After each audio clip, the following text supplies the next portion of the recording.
ساعت 3:57 بامداد، لاس وگاس، هتل سیزرز پلس.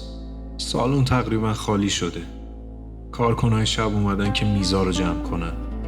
اما اون گوشه سالن هنوز یه میز روشنه. میز VIP بلک جک. مردی حدود 50 ساله پشت میز نشسته.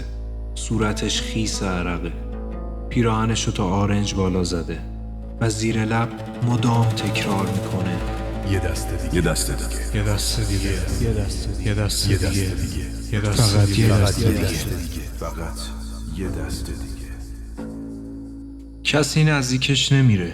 همه از دور نگاه میکنن. میگن ساعت هاست داره بازی میکنه بدون حتی یک کلمه حرف. دیلر روبروش نشسته، دستاش روی میز ثابته. چشمهاش به علامت بعدی مرد دوخته شده. بلک جک بازی ساده ایه، ولی توی اون لحظه تصمیم گیری اصلا ساده نیست. الان نوبت اون مرده که تصمیم بگیره. دیلر نگاهش میکنه و میپرسه استند یا هیت. مرد سرش رو بالا میاره، نفسش سنگینه. با یه اشاره کوتاه علامت میده هیت.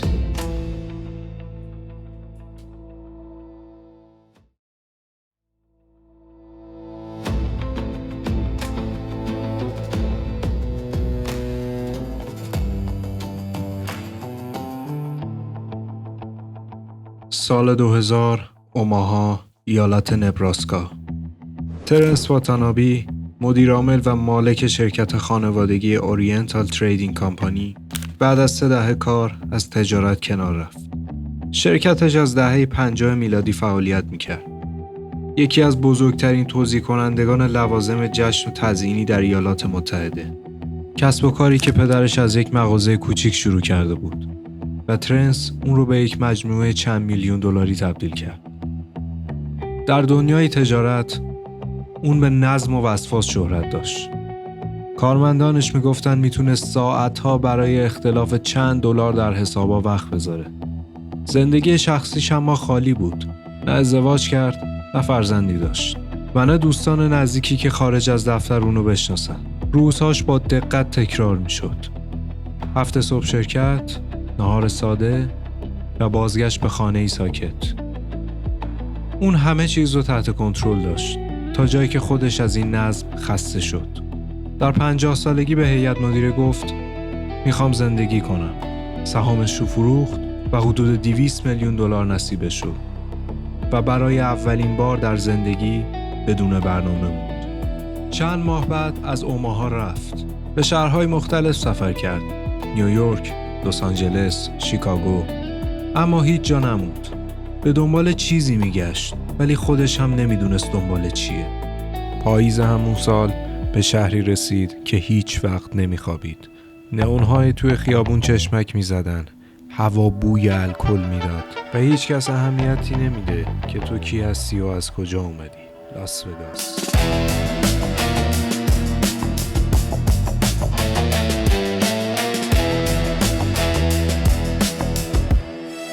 در اولین شب اقامتش در هتل سیزرز پلس وارد سالن اصلی کازینو شد. سقف‌های بلند، صدای موسیقی و نورهایی که چشم رو گیج میکرد. هیچ ساعت و پنجره‌ای در سالن نبود. در وگاس زمان عمدن پنهانه. ترنس همون شب فقط تماشا کرد. از کنار میزهای بلک جک گذشت. ایستاد و به بازی‌ها نگاه کرد. کارت‌ها روی میز جابجا می‌شدند. دیلر با حرکتی دقیق کارت می‌کشید و بازیکن‌ها در چند ثانیه تصمیم می‌گرفتن بمونن یا یه کارت دیگه بخوان. بلک جک با بیشتر بازی‌ها فرق داره. توی اون هر بازیکن مقابل دیلر قرار می‌گیره. هدف رسیدن به عدد 21 بدون عبور از اونه. اگر مجموع کارت‌ها بیشتر بشه، بازیکن می‌بازه و آس میتونه 1 یا 11 حساب بشه. بازیکن باید توی چند ثانیه تصمیم بگیره. هیت یعنی دیلر کارت بعدی رو بهش بده یا استند یعنی کارتی نگیره. همین سادگی همراه با فشار تصمیم گیری برای ذهن حسابگر او جذاب بود. نه تصادف داشت، نه انتظار. عدد، قانون، نتیجه. تمام چیزی که همیشه در کارش به دنبالش بود حالا روی میز قمار قرار داشت. شب‌های بعد نزدیکتر نشست. بازی رو دنبال کرد. رفتار بازیکن‌ها رو زیر نظر گرفت و در نهایت تصمیم گرفت خودش امتحان کنه. اولین بار با شرط‌های سبک شروع کرد. می‌برد، می‌باخت، ولی واکنشی نشون نمیداد. چهرهش آرام و بی‌تغییر بود. همین سکوت باعث شد مدیر سالن متوجهش بشه. چند روز بعد اون رو به بخش های رولر دعوت کرد. بخشی مخصوص بازیکن‌هایی با شرط‌های بسیار بالا. از اون شب موقعیتش توی هتل تغییر کرد. برای او سویت اختصاصی در طبقه بالا آماده شد، با آشپز شخصی، راننده، گارسون شبانه روزی و حساب اعتباری چند میلیون دلاری. هر زمان وارد سالن میشد، میز مخصوصش آماده بود. در ماه‌های اول بیشتر می‌برد تا ببازه. با دقت کارت‌ها رو دنبال می‌کرد. بردهای سنگینی داشت و به چشم کازینوها بازیکن رویایی بود. اما قمار همیشه در نقطه اوج تغییر می‌کنه. بعد از چند ماه ورق برگشت. باخت‌ها شروع شد. برای خیلی‌ها باخت یعنی توقف. برای او یعنی تکرار. هر بار باخت بلافاصله دوباره نشست. فقط میگفت یه دسته دیگه. فقط یه دسته دیگه. کازینو فهمید چه مشتری داره. برای نگه داشتنش خدمات بیشتری ارائه کرد. پرواز اختصاصی، شام در رستوران‌های لوکس و دعوت به بخش‌های خصوصی تر. مدت زیادی نگذشت تا نامش در میان مدیران وگاس پخش شد. همه میدونستن مردی پیدا شده که نمیدونه کی باید بلند بشه. هر کازینو میخواست سهم خودش را از باغ‌های او داشته باشه. از بین همه ریو زودتر از بقیه دست به کار شد. به او پیشنهاد ویژه‌ای دادن: سویت شخصی، دسترسی مستقیم به سالن VIP و حساب اعتباری نامحدود. ترنس پذیرفت. از اون به بعد بین سیزرز پلس و ریو در رفت آمد بود. وقتی در یکی میباخت در دیگری ادامه میداد. یک دایره بسته که هر شب از جای شروع و به همانجا ختم میشد. ریو براش جای خاصی ساخت. اتاقی پر از هدیه، دعوتنامه و رسیدهای انباشته. کارکنان اونو با اسم کوچیک صدا میزدن. مدیران برایش پیام میفرستادن که منتظرت هستیم. او حالا نه یک بازیکن بلکه منبع درآمد مشترک چند کازینو شده بود. مدیران مالی دو مجموعه مستقیما با هم تماس می‌گرفتند تا میزان بدهی و سقف اعتباریش رو هماهنگ کنند. هر بار که می‌باخت سقفش بالاتر می‌رفت. هرچه بیشتر می‌باخت بیشتر دعوت می‌شد. رفتارش هم تغییر کرد. کمتر حرف می‌زد، کمتر می‌خندید و بازی‌ها طولانی‌تر شدند. تمرکزش از اعداد به جبران منتقل شد. دیگه دنبال برد نبود، دنبال تلافی بود. اون ماه‌ها تقریباً بدون وقفه در 2 کازینو بازی می‌کرد. زمان از دستش رفت و تنها چیزی که از روزهایش باقی مانده بود برگه‌های حساب با رقم‌های رو به بالا بود. در ظاهر مهمترین مهمان وگاس بود. در واقع بزرگترین بازنده احتمالی. به مرور روز و شب براش شکی شد. 3 شب متوالی میشست و بازی میکرد. گاهی بدون خواب، با چشمانی قرمز و تمرکزی غیرعادی. بردها کمتر میشد، ولی دستها ادامه داشت. در ذهنش شکست معنی نداشت. بازی باید ادامه پیدا میکرد. در زمستان 2007 اعتبارش به 100 میلیون دلار رسید. تقریبا همه خرج شد و همون شبی که فصل اول با اون آغاز شد رسید. سیزرز پلس ساعت 3:57 بامداد. سالن تقریبا خالی، نورها کم. دیلر جدید پشت میز VIP و اون همونجا با آخرین چیپ ها. دست جدید شروع شد. کارت اول 9، کارت دوم 10، مجموع 19. دیلر پرسید استند یا هیت. ترنس مکس کرد. چند ثانیه سکوت. بعد آرام دستش رو بالا آورد و علامت داد هیت. کارت بعدی روی میز افتاد. 10، جمع 29. در بلک جک این یعنی پایان. اون تکون نخورد. نگاهش روی کارت ها موند. چند ثانیه بعد بلند شد، کتش رو برداشت و بی کلمه از سالن بیرون رفت. دوربین‌های امنیتی لحظه خروجش رو ثبت کردن.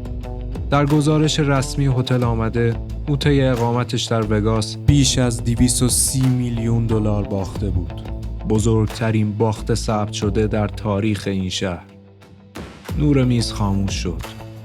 کارکنان کارت‌ها رو جمع کردند و در دفتر حساب زیر نامش نوشتند های رولر لاست لیمیت. صبح آن روز کارکنان هتل گزارش کردند که مهمان اتاق 3901 بدون تحویل چمدونا و وسایل شخصیش از هتل خارج شده. صورت حساب باز بود.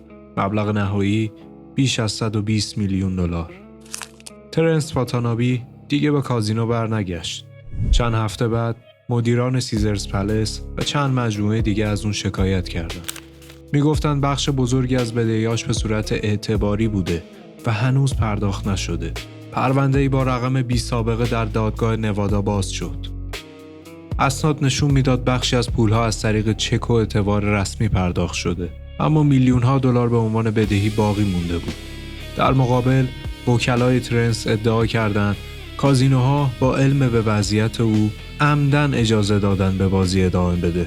گفتند به او نوشیدنی‌های الکلی و دارو داده میشد، در حالی که از نظر جسمی و روانی در وضعیت عادی نبوده. کازینوها این اتهام رو رد کردند. پرونده ماه‌ها در جریان بود. در نهایت توافقی غیرعلنی انجام شد. هیچ کس رقم دقیقش رو ندونست، اما معلوم بود بخش زیادی از بدهی هرگز پرداخت نشد. بعد از اون ترنس از وگاس رفت.